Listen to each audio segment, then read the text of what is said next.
Hello बच्चों, very good morning. शाम को देखो गुड इवनिंग, रात में देखो गुड नाइट। जब भी वीडियो देखो उसके हिसाब से देखिए। मैंने आपको पार्ट 1 इससे पहले वीडियो दी थी इलेक्ट्रोफ्लिक सब्स्टिट्यूशन की मैकेनिज्म की पार्ट 1, जिसमें मैंने आपको हेलोजिनेशन बताया था और इलेक्ट्रोफ्लिक सब्स्टिट्यूशन क्या होता है ये बताया था। फिर मैंने आपसे बोला था यदि आप सल्फोनेशन, नाइट्रेशन और फ्रीडल-क्राफ्ट की मैकेनिज्म चाहते हैं कि कैसे ये वर्क करती है तो आप कमेंट करें। लेकिन अफसोस कि एक दो लोगों के अलावा कमेंट नहीं आए, तो इसलिए मैं डायरेक्ट ट्रिक पे जा रहा हूँ। कुछ लोगों के ट्रिक के लिए भी कमेंट आए थे, तो एक दो के शायद 4-5 कमेंट थे, जिसमें से 1 या 2 थे आपके इसके लिए और 1-2 ज़्यादा उसके लिए थे, ट्रिक के लिए, और बाकी थे मैकेनिज्म के लिए। तो इसलिए मैं मैकेनिज्म के कम थे, 5 कमेंट में भी 2 थे और 3 उधर थे, तो इसलिए मैं आपको बता रहा हूँ डायरेक्ट ट्रिक। ठीक, मैं ये एडिशनल चीज़ इसलिए आपको बता रहा था इलेक्ट्रोफ्लिक सब्स्टिट्यूशन, क्योंकि पूरी ऑर्गेनिक केमिस्ट्री में आप देखोगे, जब केमिकल प्रॉपर्टीज़ पढ़ के देखोगे, हर एरोमेटिक कंपाउंड के अंदर हर चैप्टर में 2-2 बार ये रिएक्शन आई हैं। हर चैप्टर में 2-2 बार, ठीक है, मीन्स हर कंपाउंड की एक बार आई है एरोमेटिक के लिए। तो आपके करीबन 10 बार, ये 10 बार तो लगभग आई है, 8 से 10 बार आपको ये रिएक्शन 8 से 10 कंपाउंडों के लिए आई हैं। और ये एग्ज़ाम में नीमिंग रिएक्शन के बाद ये सबसे इम्पोर्टेंट चीज़ है इलेक्ट्रोफ्लिक सब्स्टिट्यूशन रिएक्शन और न्यूक्लियोफिलिक सब्स्टिट्यूशन रिएक्शन। तो मैं आपको इसकी मैकेनिज्म इसीलिए बता रहा था कि आप इसको समझ सके। बाकी मैं ट्रिक भी बता रहा हूँ, बट आप लोगों ने उस पर रिस्पॉन्स उस तरीके से नहीं किया, तो मैं सल्फोनेशन और नाइट्रेशन और फ्रीडल-क्राफ्ट पे मैकेनिज्म नहीं बताऊंगा। डायरेक्ट ट्रिक, और ट्रिक के बाद सीधे हम आगे बढ़ेंगे चैप्टर की ओर, क्योंकि आप जब हेलोएरीन में फॉर्मेशन करोगे तो उसमें इसी ट्रिक की ज़रूरत पड़ेगी, है ना। तो देखें कि कैसे होती है। देखो, हेलोजिनेशन या हेलोजनीकरण करना हो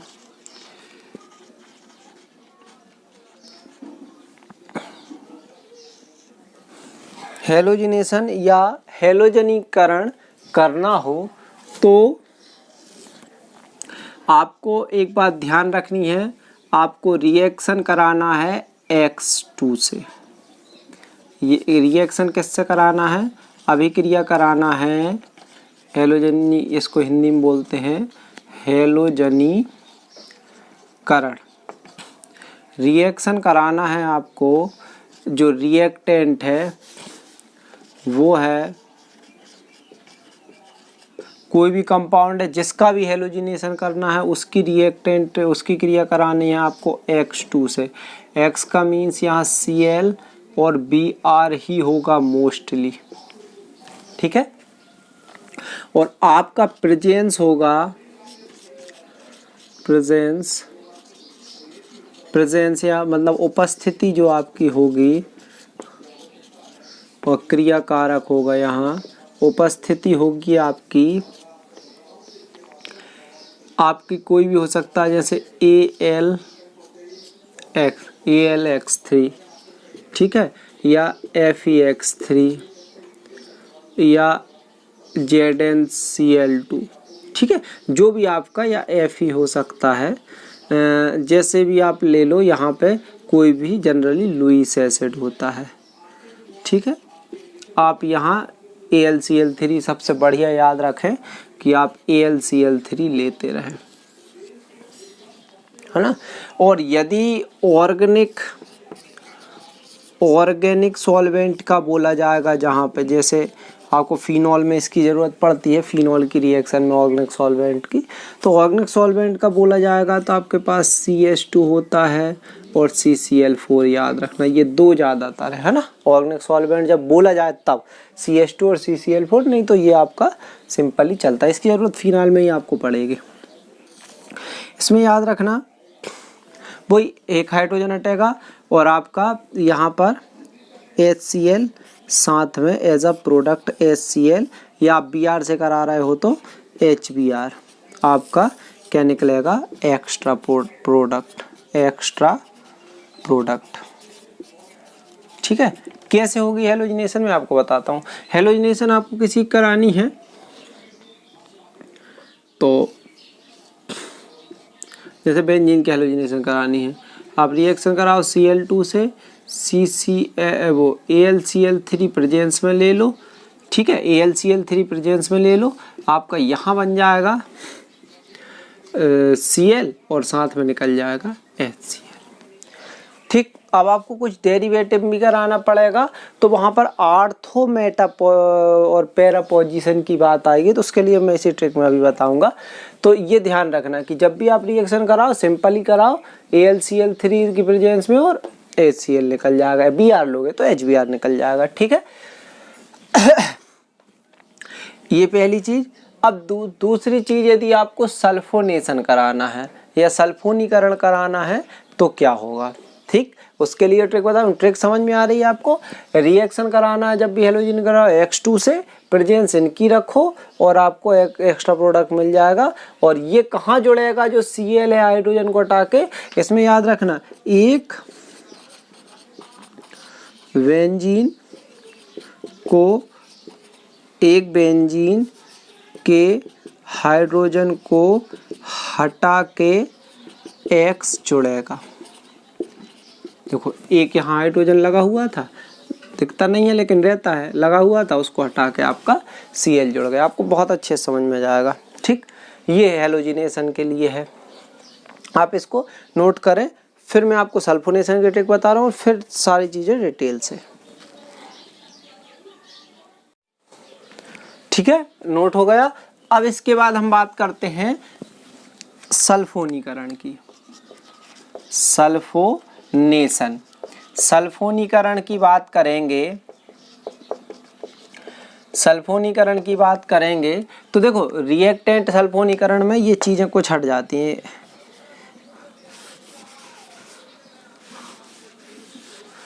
ये मैं यहीं कहीं मिटा दे रहा हूँ, फटाफट हो जाएगा। देखो रिएक्शन करानी है आपको H2SO4 से, और प्रेजेंस कुछ नहीं रहेगा, बस हीट करना है, गर्म करना है। ठीक है, कंसंट्रेट H2SO4 से आप रिएक्शन करा दें, एक बेंजीन हटेगा और SO3H जुड़ेगा। ध्यान रखना, जुड़ेगा क्या, एक हाइड्रोजन हटा करके जहाँ X जोड़ा था वहाँ SO3H है जुड़ेगा। तो यही वाली बात है। आप यदि इसका कराना चाह रहे हैं सल्फोनेशन, तो आप क्या करें, H2SO4 से रिएक्शन होगी, उसको गर्म करेंगे तो आपका क्या होगा, एक हटेगा और साथ में एक्स्ट्रा प्रोडक्ट आपका इसमें निकलेगा। एक्स्ट्रा प्रोडक्ट जैसे उसमें HCl निकला था, इसमें निकलता है H2O, तो यहाँ निकल आएगा आपका H2O। और साथ में आप देखिए ये जो Cl है, तो यहाँ पे मैंने क्या कहा कि हाइड्रोजन हटेगा और क्या जुड़ेगा, SO3H, तो यहाँ क्या जुड़ जाएगा, SO3H। तो ये हो जाता है आपका सल्फोनेशन। अब यदि आप बात करो कि नाइट्रेशन कैसे होगा, तो नाइट्रेशन में मैं आपको बता दूं, रिएक्टेंट होगा HNO3। रिएक्टेंट क्या होगा, HNO3। प्रेजेंस किसकी होगी, उपस्थिति होगी H2SO4 की, और एक्स्ट्रा प्रोडक्ट निकलेगा साथ में जो प्रोडक्ट, जैसे यहाँ भी H2O ही निकलता है। और लास्ट में आपका निकल के जो होगा कि बेंजीन के एक हाइड्रोजन को हटा के NO2 जुड़ेगा। ठीक है, NO2 जुड़ेगा। जैसे अब आपको इसका कराना हो तो यहाँ देखो, आपने बेंजीन रिंग ली, मैं बेंजीन पे ही बता रहा हूँ, पहले बेंजीन रिंग ली, यहाँ एक H होता ही है, आप यहाँ HNO3 से रिएक्शन कराएंगे, प्रेजेंस करेंगे H2SO4 की, तो यहाँ से क्या होगा, H की जगह पे आकर क्या बोला है मैंने, एक NO2 ग्रुप जोड़ दो बगैर उसके। ठीक, और साथ में आप साथ में क्या निकाल दोगे, H2O। ठीक है, आया समझ में। तो इस तरीके से सल्फोनेशन की ट्रिक, इसको याद रखो, फिर आगे बढ़ते हैं।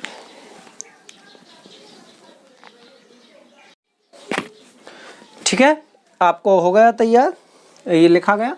आगे बढ़ते हैं। देखो अब बचता है फ्रीडल क्राफ्ट। तो फ्रीडल क्राफ्ट के अंदर दो हैं, एल्किलेशन और एसिलेशन। इसमें भी सिंपल है, मैं आपको बता देता हूँ। आप तो इसमें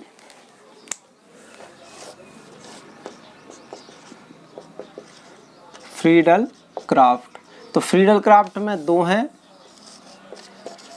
एल्कलीनेशन मतलब एल्किलीकरण और एसिलेशन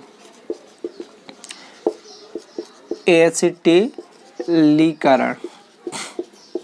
मैं बता दूं, दोनों में ही आप जो है वो प्रेजेंस या उपस्थिति आप किसकी रखना, AlCl3 की। आप AlX3 भी ले सकते हैं, Br भी ले सकते हैं। AlCl3 की सबसे बढ़िया चीज़ मैं बता दूं, AlCl3 की प्रेजेंस रखना और आप इसकी रिएक्शन कराना, रिएक्टेंट आप इसमें लेना किसको, CH3Cl को। और इसमें आप रिएक्टेंट लेना, मैं ये रिएक्टेंट बता रहा हूँ, इसके अंदर आप रिएक्टेंट लेना CH3COCl। ठीक है, CH3COCl ये इस तरीके से रहता है। इसमें मैं बता दूं, CH3 रहता है, C डबल बॉन्ड O रहता है और Cl रहता है, एसिड क्लोराइड। ठीक है, एसिड क्लोराइड। और इसके अंदर भी मैं आपको एक चीज़ बता दूं, इसमें दोनों में ही आपका एक्स्ट्रा प्रोडक्ट जो है, एक्स्ट्रा प्रोडक्ट जो है वो HCl निकलना है। और इसके अंदर आप मैं बता दूं, एक हाइड्रोजन हटेगा व CH3 जुड़ेगा। और इसमें एक हाइड्रोजन हटेगा, एक हाइड्रोजन को आप हटाओगे व COCH3 जुड़ेगा। ठीक है, ये COCH3 आपका जुड़ जाएगा और इसमें क्या जुड़ेगा, CH3। जैसे आपने बेंजीन ली, उसके फ्रीडल क्राफ्ट की पहली रिएक्शन करा रहे हो, प्रेजेंस AlCl3, तो आपका क्या होगा, यहाँ का एक हाइड्रोजन हटेगा और वहाँ आके जुड़ जाएगा CH3 और साथ में निकल जाएगा HCl। ये वाली रिएक्शन करा रहे हो तो आपका, ये मैं पुराने बच्चों को और अच्छे समझ में आ रहा होगा, उन्होंने बहुत पहले भी कर चुके हैं 11th के अंदर मेरे साथ। ठीक, इसमें क्या जुड़ेगा, मैंने कहा COCH3 प्लस HCl। ठीक है, तो इस तरीके से ये फ्रीडल क्राफ्ट होगी। अब बात आती ऑर्थो पैरा मेटा का कैसा क्या लफड़ा है, उसको भी देखते हैं। आप इसको नोट करिए।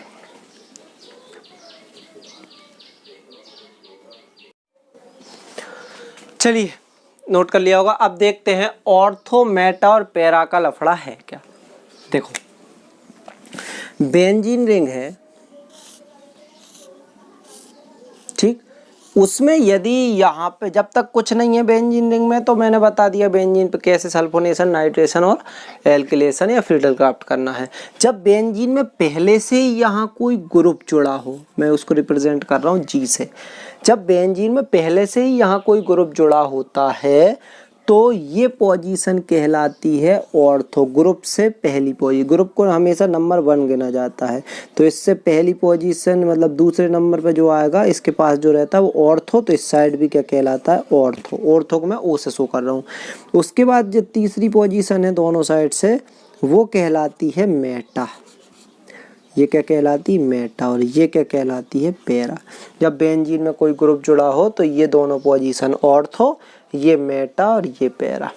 ठीक, इसका मतलब ये है कि यदि G की जगह इनमें से कोई ग्रुप होगा तो जो कंपाउंड बनेगा वो ऑर्थो एंड पैरा बनेगा। मतलब ऑर्थो बनेगा और साथ में पैरा बनेगा। कुछ अपवाद हो सकते हैं, मैं इन जनरल बोल रहा हूँ। ऑर्थो बनेगा और पैरा भी बनेगा। और ये यदि ग्रुप जुड़े रहेंगे तो आपका कंपाउंड बनेगा मेटा। कैसे, देखते हैं। जैसे मैंने एक कंपाउंड ले लिया, इसकी जगह मैंने ले लिया Cl, क्लोरोबेंजीन। ठीक, मैंने ले लिया क्लोरोबेंजीन। ठीक है, अब समझना ध्यान से, मैं एक बार में बता दे रहा हूँ। जैसे क्लोरोबेंजीन मैंने लिया, तो क्लोरोबेंजीन में मैं कराता हूँ सारी रिएक्शन। सबसे पहले मैं कराता हूँ आपकी हेलोजिनेशन। आप अलग अलग इनको करके कर ले, मैं एक साथ कर दे रहा हूँ। कैसे? हेलोजिनेशन अलग, और ये हेलोजिनेशन में क्या कहा मैंने कि आपको रिएक्शन कराना है किससे? Cl2 से, और प्रेजेंस किसकी रहेगी? AlCl3। तो AlCl3 प्रेजेंट है और Cl2 से आप रिएक्शन करा रहे हो। तो अब देखो ध्यान से, यहाँ पर बेटा आपका ग्रुप कौन सा जुड़ा हुआ है? Cl। देखो क्या जुड़ा हुआ है? Cl। और Cl के यहाँ मैंने क्या कहा? Ortho and para. तो इसका मतलब ये होता है कि जब आप कंपाउंड बनाओगे, यहाँ जो भी कंपाउंड बनाओगे वो दो बनेंगे, एक ऑर्थो का और एक पैरा का। तो कैसे ऑर्थो और पैरा का? सबसे पहले इसको तो वैसा का वैसा लिख लो, क्लोरोबेंजीन जो लिखा हुआ है मैंने लिख दिया, ठीक। अब इसका मतलब ये है कि जब आप हेलोजिनेशन, नाइट्रेशन या सल्फोनेशन करोगे तो जो Cl मैंने कहा ना एक हाइड्रोजन हटेगा और Cl जुड़ेगा, तो वो एक हाइड्रोजन इन पोजीशनों के हटेंगे। कौन सी के? ऑर्थो एंड पैरा के। तो ऑर्थो कौन सी वाली पोजीशन? ये। तो यहाँ से एक हाइड्रोजन हटेगा और आपका क्या बन जाएगा? जुड़ जाएगा हेलोजिनेशन का Cl। और दूसरा Cl कहाँ जुड़ेगा? पैरा, क्योंकि ऑर्थो एंड पैरा लिखा है। ऑर्थो एंड पैरा मतलब ऑर्थो बनेगा और पैरा बनेगा। तो एक ऑर्थो के साथ बनेगा और एक किसके साथ बन जाएगा? पैरा के साथ। अब यदि आप बात करते हो कि इसका मैं करता हूं सल्फोनेशन, क्या करता हूं? सल्फोनेशन। तो सल्फोनेशन में क्या करना है? H2SO4 से रिएक्शन और क्या करना है? हीट। तो H2SO4 से रिएक्शन करके आप हीट कराओगे तो फिर से हमेशा जब भी हेलोजिनेशन सल्फोनेशन करो तो उसको वैसा का वैसा उतार लो जो दिया है, Cl, फिर से क्या? Cl, और इनके नाम पे जब सिलेबस में अपन डिटेल से पढ़ेंगे तब चर्चा करेंगे, है ना। अब इस ट्रिक सीख लो। अब इसमें भी क्या है? Cl जुड़ा हुआ है, तो ऑर्थो एंड पैरा। तो सल्फोनेशन में क्या जुड़ता है? हाइड्रोजन को हटा करके SO3H। तो यहाँ पे क्या जुड़ेगा? एक ऑर्थो पे SO3H जुड़ जाएगा और एक पैरा पे SO3H जुड़ जाएगा। अब तीसरी रिएक्शन आपको कराना है नाइट्रेशन। क्या कराना है? नाइट्रेशन। तो नाइट्रेशन कराओगे तो आपका क्या होगा? HNO3 से रिएक्शन और प्रेजेंस रहेगी H2SO4 की। तो फिर से वही क्लोरोबेंजीन तो एज इट इज लिख लो,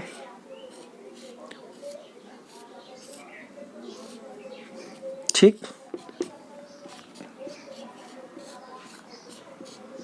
लिखा। अब ऑर्थो एंड पैरा, तो इसमें क्या जुड़ता है? एक हाइड्रोजन हटता है और कहाँ जुड़ता है?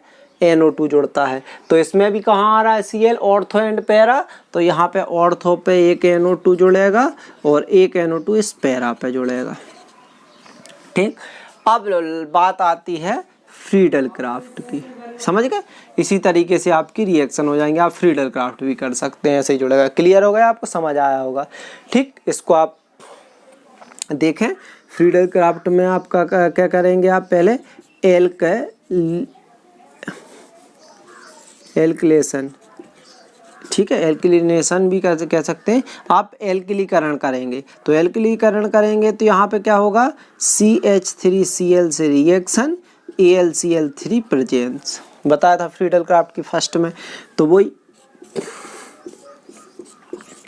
क्लोरोबेंजीन वैसा ही लिख लो। और अब बात करेंगे ऑर्थो और पैरा। तो हाइड्रोजन हट के CH3 जुड़ता है, हाइड्रोजन हट के CH3 जुड़ता है। सेकेंड रिएक्शन भी ऐसे ही हो जाएगी। आ गई बात समझ में? आप इसको नोट करें, फिर मैं आपको एक मेटा का कॉन्सेप्ट बताता हूँ, ठीक है। लिखें।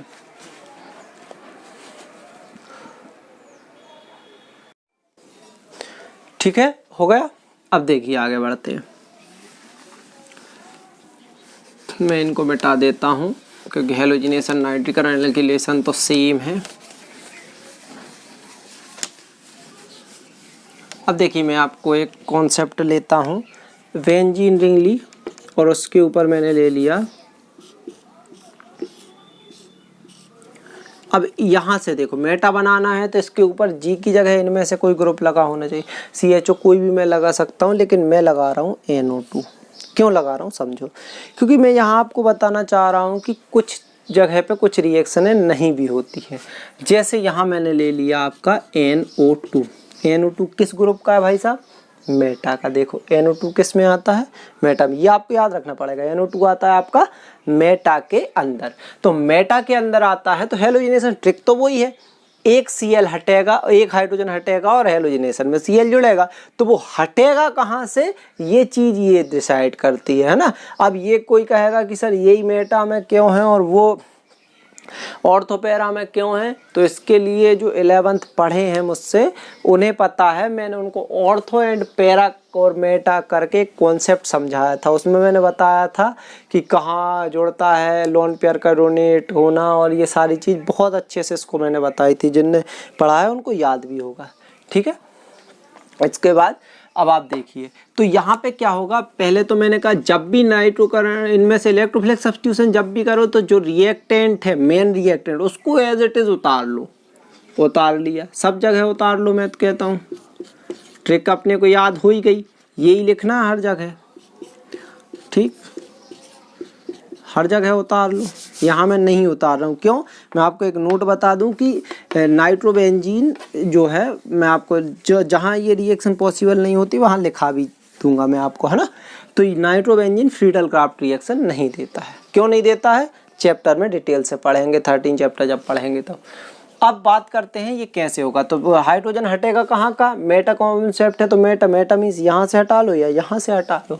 तो ये मेटा हटा और हेलोजिनेशन में क्या जुड़ जाएगा? Cl। अब आप कहोगे HCl निकलेगा, तो अभी मत लिखो, है ना। जब एक्स्ट्रा प्रोडक्ट हम सबको पता है HCl, यहाँ H2O, यहाँ H2O निकलेगा, ठीक है। अभी इसको सीखो।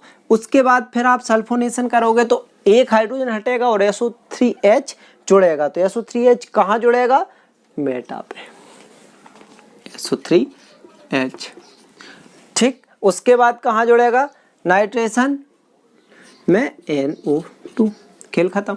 आ रहा होगा समझ में, है ना। अब ये नाइट्रोबेंजीन का कॉन्सेप्ट हो गया। आप इसके साथ दूसरे कॉन्सेप्ट भी ले सकते हैं। क्लियर हो रहा है आपको, है ना। ये इस तरीके से हो गया। अब ऐसे आपके 7-8 प्रोडक्ट हैं जो आपको इसी तरीके से सॉल्व होगा। हाँ, जैसे मैंने इसमें बताया ना कि इसके आपकी क्या नहीं होती है, फ्रीडल क्राफ्ट रिएक्शन नहीं होती। ऐसे ही जैसे फिनॉल में आता है कि वो 2 तरीके कंपाउंड देता है, NH2 में थोड़ा सा आता है वो डायरेक्ट नहीं देता है। तो वो अपन चैप्टर पढ़ेंगे तब मैं आपको डिटेल से भी बताता रहूँगा। अभी आप ये प्रैक्टिस करें, इनको देखें ग्रुप को लगा के, और आप तो अभी एक काम करो, सब कर लो, फ्रीडल क्राफ्ट कर लो, सब कर लो। आपको एक प्रैक्टिस हो जाएगी कि आपको इलेक्ट्रोफिलिक सब्स्टिट्यूशन की 3 या 2 फ्रीडल क्राफ्ट की 5 रिएक्शन करना कैसे। जब हम लाइव क्लास में आएंगे सामने तब हम बात कर लेंगे कि कौन सी रिएक्शन नहीं करना। जैसे इसमें फ्रीडल क्राफ्ट हटाएंगे, लेकिन अपने को एक इनको कर करके प्रैक्टिस हो जाएगी और ये रिएक्शन आप कर करके देखो, आपको यहीं रटा जाएंगे। और ये रटा गई तो आपकी नेमिंग रिएक्शन के बाद एक प्रॉब्लम और समाप्त हो जाएगी, ठीक है ना। हाँ, नेमिंग रिएक्शन से याद आया, आपको नेमिंग रिएक्शन पे भी एक छोटी सी वीडियो मेरे को देनी है, उनको कैसे सॉल्व करें, ठीक है। ये मैं और भी ग्रुप लगा के बता सकता हूँ। यहाँ से कोई लगा लोगे तो मेटा ऑर्थो एंड पैरा का हटेगा, और यहाँ से लगा लोगे तो मेटा का हटेगा। आपको आई थिंक कॉन्सेप्ट समझ में आ गया होगा। यदि कोई दिक्कत होती है तो आप कमेंट में बताएं, मैं और आगे आपको क्लियर करूँगा। अब नेक्स्ट वीडियो में इसके बाद आपको बताने वाला हूँ चैप्टर में हम हेलोएरिन का फॉर्मेशन। तो नेक्स्ट वीडियो में हम हेलोएरिन का फॉर्मेशन करेंगे। और जो मैंने आपको बताई थी सीक्रेट्स ऑफ केमिकल रिएक्शन, वो वीडियो ज़रूर देखें सब लोग, क्योंकि उसमें मैंने बताया कि कौन केमिकल प्रॉपर्टीज़ है तो वो और कौन प्रिपरेशन मेथड है। तो अभी तक आपने जो नेमिंग रिएक्शन और जितना पढ़ा है उन सब में ध्यान से देखो, जहाँ बेंजीन रिंग आई है और हेलोएरिन बन रहे हैं या उनकी कहीं केमिकल प्रॉपर्टीज है। सेंड में आप देखोगे वहाँ हेलोएरिन आपका क्लोरोबेंजीन बना है, ब्रोमोबेंजीन बना है, तो वो एक्चुअल में हेलोएरिन की प्रिपरेशन मेथड है। और भी हम बात करेंगे आगे, ठीक है। आप घर पे रहिए, पढ़ते रहिए, सुरक्षित रहिए। Thank you.